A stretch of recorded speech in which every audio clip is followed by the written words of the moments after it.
Okay, everybody. Lesson 33. There is another way of looking at the world. So I'm fresh off my practice period, which is 5 minutes.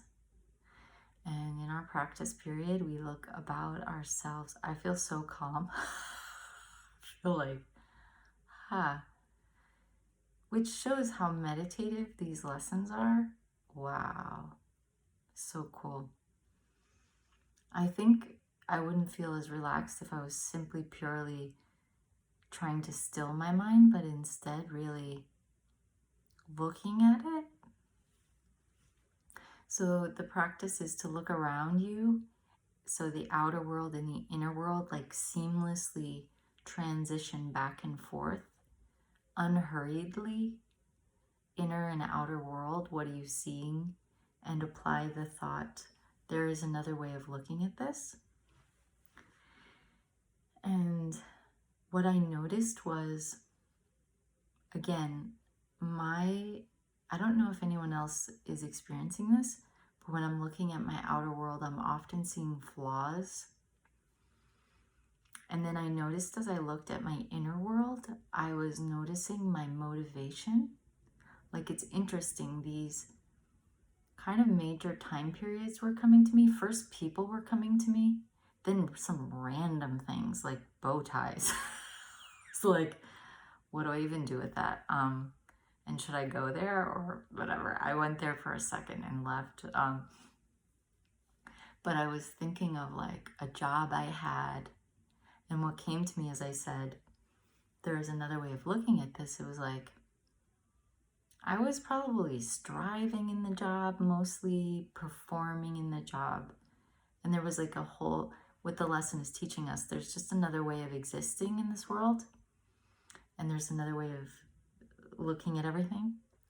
And so I had the image come, like my college years and how I was trying to fit in. That was my way. And that wasn't my only goal, but that is one of the main themes that came to me when I thought of that time period. So, and then people came to me, and kind of like some people that I judged or I don't feel connected to, or there's something unsettling that I was shown that. And even my daughter, people I don't really feel like I have conflict with right now. Just, there's another way of looking at this. And again, I didn't really have a connection there, and it's not about figuring out how are we supposed to look at it, but what was coming to me was like showing me some of my attachments and just some of my stories around everything and where my mind was at in the, like, I want to say the majority of the time in those different periods of my life, what I recall.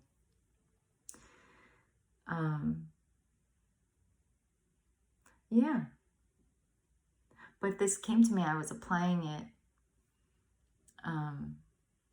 throughout the day a little bit before I got to sit down and do the full 5 minutes. And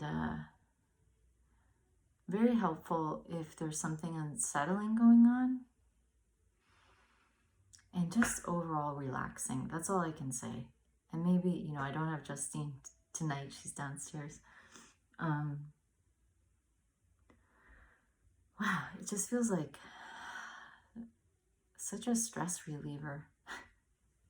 So I think the main thing is there's another way of looking at it, at the world, where you just get out of the driver's seat and kind of like sit in the back.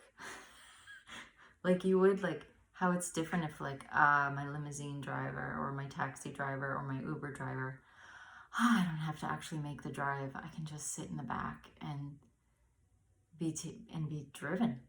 And that's how I feel right now. Like, that's how it feels to have viewed my life in this way. Like, you don't have to be the striver. You can be the one who is lived. And I don't know exactly what that means, but that's what's coming. So, yeah, it's a shorter lesson, kind of shorter reflection. And I look forward to my next practice period, because 2 5-minute periods are, they use, yeah. a full 5 minutes should be devoted to this morning. So they're getting a little more like direct, like, yo, 5 minutes, people. Yeah. Okay. Oh, but what I like is we're told to use these lessons anytime we have a disturbance. So, and I like that in the last 2 days, they've used the word temptation. And this lesson, they use the word tempt. I love how the Course is viewing, like yesterday I told you I had like an ego moment, and how it is a temptation. Because sometimes we get something out of that moment where, I think for me yesterday it was about being in control and taking the control back, because I felt vulnerable and like I didn't understand what was happening. So I love that they use the word tempt, and that these lessons can be used when we feel tempted and persuaded or lured. So that's enough. You rocking it, rocking it, rocking it. 33, Jesus number. All right, rocking it. Justine says rocking it. Take care.